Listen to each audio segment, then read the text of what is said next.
दोस्तों, अवनीश अवस्थी से बीजेपी के दो दिग्गज सांसद इस वक्त घबराए हुए हैं। अवनीश अवस्थी ने गोरखपुर का दौरा किया था और इसके बाद कानपुर का दौरा किया था और जब से वो ये दौरा करके आए हैं, इसके बाद से ही रवि किशन और रमेश अवस्थी की नींदें उड़ गई हैं। वो काफी घबरा चुके हैं।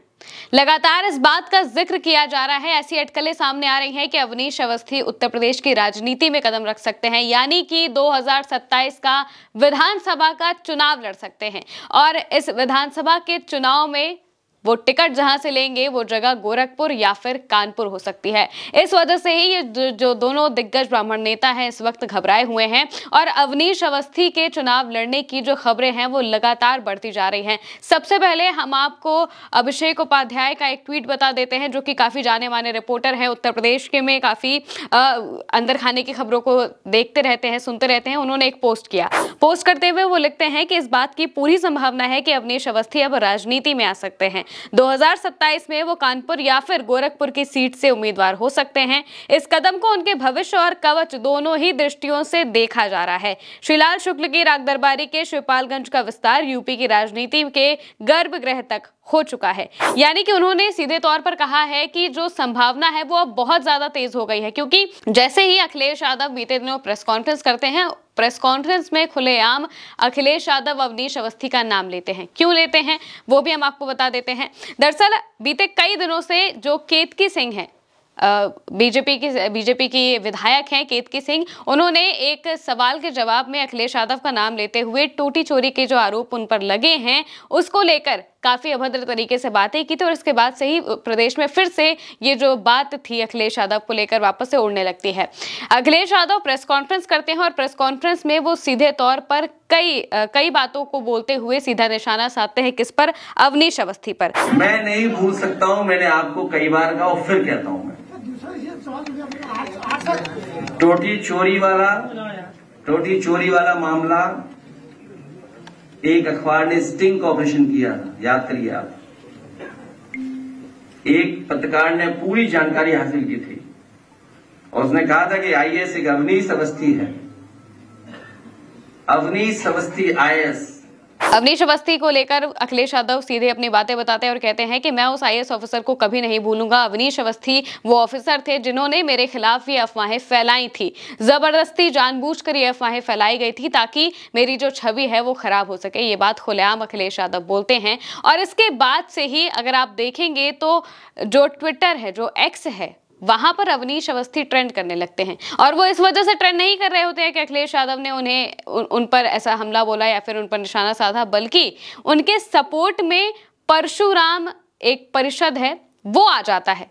आमतौर पर हमने कभी नहीं देखा है कि अवनीश अवस्थी कभी भी इन तरीकों की चीजों में रहे हो या फिर उनका नाम ऐसा कोई उनके समर्थन में आया हो। इससे पहले भी अखिलेश यादव पहले भी इस बात को कह चुके हैं, जब उन्होंने इससे पहले जब अपनी सफाई दी थी इस पूरे मामले पर, तब उन्होंने कहा था कि अवनीश अवस्थी को उन्होंने खुले तौर पर चुनौती दी थी और बोला था कि यही है वो जिनकी वजह से ये सारी चीजें हुई हैं। उस वक्त ऐसा कुछ नहीं हुआ था। इसके बाद भी अवनीश अवस्थी लगातार सुर्खियों में आते रहे हैं, लेकिन तब भी कुछ नहीं होता है और अब अचानक से ही उनके सपोर्ट में एक परिषद उतर जाता है। इसकी क्या वजह है ये भी जानना बहुत ज्यादा जरूरी है।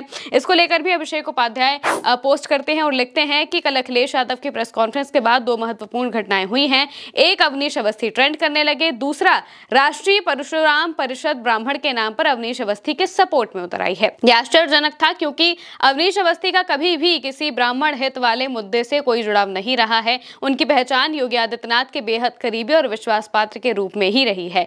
ये दो घटनाएं इस बात का स्पष्ट संकेत देती हैं कि ये मामला अब 2027 की ओर जा रहा है। हालांकि योगी आदित्यनाथ इस स्थिति में होंगे या नहीं होंगे कि वो अवनीश अवस्थी को टिकट दिला सकें, पर अवनीश अवस्थी की ओर से चुनावी पारी के लिए भागीरथ प्रयास होंगे, इसमें अब दो राय नहीं बची है। पहले ये संभावनाएं मालिनी जी के लिए थी। मालिनी जी कुशल वक्ता हैं, अपनी कला और जनित लोकप्रियता भी है उनकी और जो बीजेपी को सूट करती है, मगर अखिलेश यादव के कठोर रुख से उपजी आशंकाओं के चंद्र ग्रहण के बीच नक्षत्रों की दिशा बदल गई। प्रतीत होती है। बदली हुई परिस्थितियों में राजनीति की नवजागृत अवनी यानी कि धरती के अवनीश 2027 की आत्मरक्षक शाखाओं के शीर्ष होने की तैयारी में प्रतीत हो रहे हैं, यानी कि अवनीश अवस्थी 2027 में चुनाव लड़ सकते हैं। इसकी संभावनाएं अब पूरी तरह से पुख्ता हो गई हैं। अब एक और बात उन्होंने कही कि जो योगी आदित्यनाथ हैं वो उन्हें टिकट दिला पाएंगे या नहीं दिला पाएंगे, ये तो बात की बात है, क्योंकि लगातार हम जो उत्तर प्रदेश में चीजें होते हुए देख रहे हैं,